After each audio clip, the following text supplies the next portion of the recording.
What's going on YouTube? So in today's video, I'm going to be breaking down an offer that I've been on for like the last 7 or 8 months. We've been able to generate almost $1 million with this offer. And this video is just to give you some breakdowns, some thoughts, some reflections on what we did good, what we did bad, and what you can take from it to use it for your own business. If you don't know who I am, my name is Dylan. I go by DT Thomas.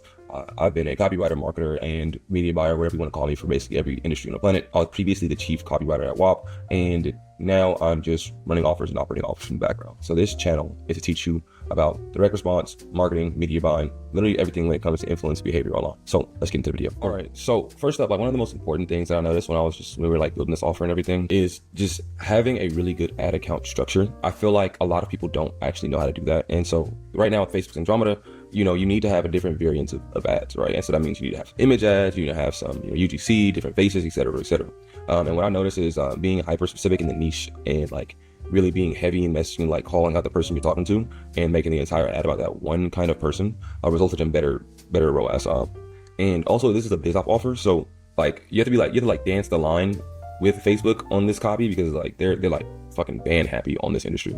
And so that's actually what happened, right? Because we were cooking on the account, we were like a 3, 4, almost 4x ROAS, and then accounts are getting banned. And a big thing that I wanted to make as a staple now, something that's like very important, is like you gotta always have backup ad accounts. Like, I'm never doing that again, right? That was like one of the biggest learning lessons here. Is like we are scaling, we're fucking ripping, we have like the best month ever, and then we got shut down twice with 2 different ad accounts. And so it's like that fucked up so much like momentum, that fucked up so much like morale for the sales team. It completely changed the economics of the offer, because in the original ad account, warmed up pixel, everything's good, we were getting anywhere from like 150 to 200 calls per call, and then like almost doubled in new ad accounts, like very, very similar copy. And that leads me over to like my next point from running this offer, is having really good data and having a database. When you have a database, like let's just say you have like a super base or something like that, and you store every customer, every action that people take, if you get banned and you have like all that data on your customers, including like their Facebook click ID and IP address and all that stuff like logged and saved, if you ever get banned, you can literally upload an audience, upload all these events into Facebook, and it's going to be an 8+, 9+ EMQ score, which is the quality of your data you're feeding the pixel. And so the more data you can and the higher quality data you have, the faster your pixel will get back up to speed and find the right people, right? I think that's very, very important. And pixel data is extremely important as well. Like in the beginning, we were just ripping spin, and if by ripping spin, like we didn't really have like the event set up crazy. We weren't like tracking them as well as we should have. And towards the end, we started like getting higher EMQ scores. And like when you start getting the higher EMQ scores, right, you're going to see a drop in cost per whatever action you want to take. And custom events are like, I can't talk about custom events enough. Like if you're not running custom events, like you're literally wasting your time. You should be sending server-side events back to the pixel, and it should be based on whatever like overall goal you want someone to take. And so like in ad accounts now, I cook with just custom conversions, and I make sure that they're high quality custom conversions. So if I'm running ads, right, and I have a qualified lead event, it's like, all right, cool, I can get a regular lead or a qualified lead. And then it depends on how I'm structuring what business it is. I do custom values for my leads, because it's like you can value and score leads based on like how valuable they are to the business, so your pixel finds more of those people. And then not only that, but like you can do this for like AOV, you can do this for like sales cycle, like you can do this for so many micro metrics that you're just basically just signal engineering. I like to call it signal engineering, where you're engineering a signal for your pixel to go do certain actions, right? If you know that people who they make X amount of money per month or per year close at this rate, and they have an average AOV of this, it's like you can have a custom conversion for high AOV customers. You can have a custom event for anyone who churns, or anyone who or refunds or charges back. And so you can like exclude a lookalike of those people, right? There's so many different ways and like thoughts to have when it comes to like media buying and scaling an offer. And as you see, like, so for this, like we had a MRR product, and I think that's a really good mix as well. It was a software product, and so it was just mixing software and info. And so like it'll be a down sell funnel, it'll be 97 a month. And it's like, yes, it's not I'll be honest, it's not the craziest product in the world. It needs to be improved, but that's MRR every fucking month on the month. That helps with your margins. And that leads me to like my next point, which is liquidation. So like we go to Hyros, right? We go and click over to Hyros for this offer, right? And where are we looking at? So like also like you can really like get crazy with Hyros like dashboards and shit if you like you really just go pay attention. Right here. All right, cool. So I like basically put the low ticket numbers here, and so we were liquidating almost 60% of ad spend, right, which is low ticket info in software. And so it's like, if we're liquidating that much money in ad spend, we can spend more fucking money because now so essentially we're only spending 40% of our actual budget every day. And this is not even counting high ticket and Ascension. And so this is like a really good way to just help with your margins. And it doesn't matter what offer you're running. If you're running info, consumer, like there's no reason not to have information upsells because it costs zero to fulfill and it does nothing but increase your margins for spending more money on ads, right? And it's like this month, that's when we did like fucking 4x ROAS. So it was fucking ridiculous. And then we got hit with account ban. We didn't have the data. And so, our cost per call almost fucking doubled. It was ridiculous, right? And yeah, like that's like really a big thing is making sure that your, ad account is structured correctly. Make sure you're testing correctly. Make sure you have like set budgets for the account because like how I like to structure accounts is creative testing gets 20% of the daily spend.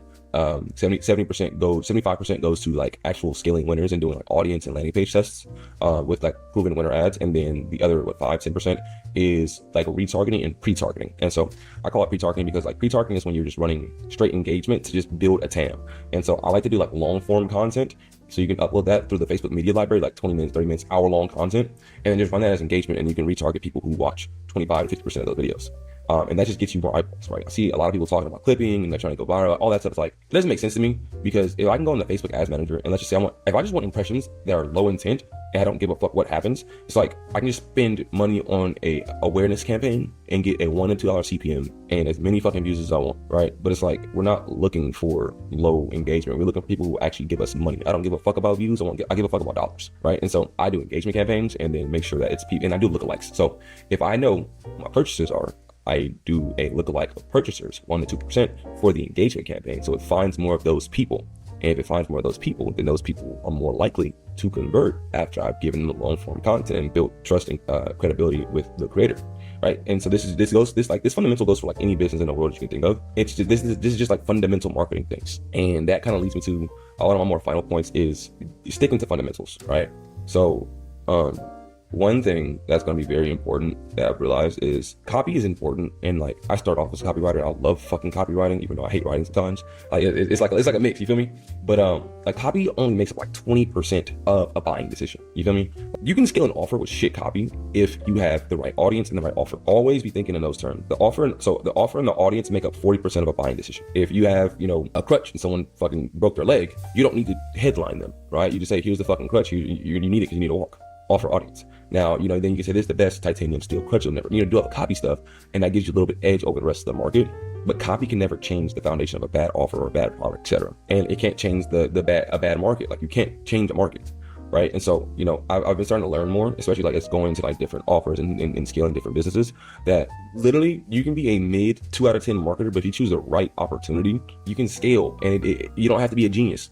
Like for one offer, so it's like I'm in a niche that I'm not going to say publicly because this niche is ridiculously amazing. It's like I'm talking about like 15x ROAS on ads, and it like cost like I'm talking about 10% CTRs for a consumer service. I'm talking like historically low cost per book call. Like I'm talking like $50 qualified call. It's like it's insane, and literally just one ad.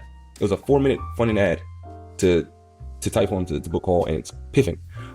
It wasn't because I'm smarter. It wasn't because I'm like just some genius. Right? I do take time to study marketing, but it's like, it's not because of any of that shit. It was because I chose the right market, and the market desperately wants the product we're selling. That's it, right? You don't gotta like do anything and be a genius, right? It's like, it's all about the fundamentals. And so, market selection is very important. Very, very, very, very important. Like for example, BizOp is like for this offer, right? We're competing with some of the best fucking marketers on the planet.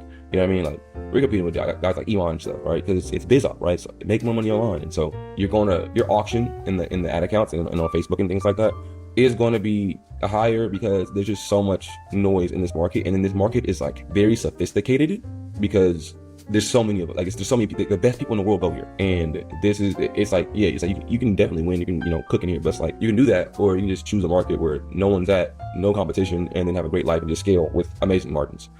And so, that's really it, right?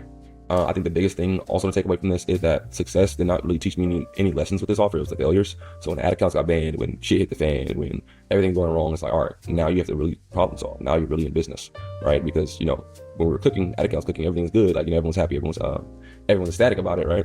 And, money's flowing in, but like, you got to fix the drop-offs. Like you see a drop-off right now in revenue because it's like a lot of shit has to get fixed. Right? We're just in that phase. I'm never going to sit here and just be like, oh, I know it all. I know everything. Like, no, we fuck up too.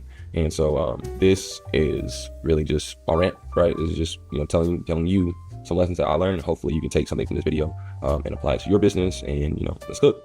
If you like this video, please leave a comment, like, subscribe, just so I know that I should make more videos like this for you and to help out, and I will see you in the next one.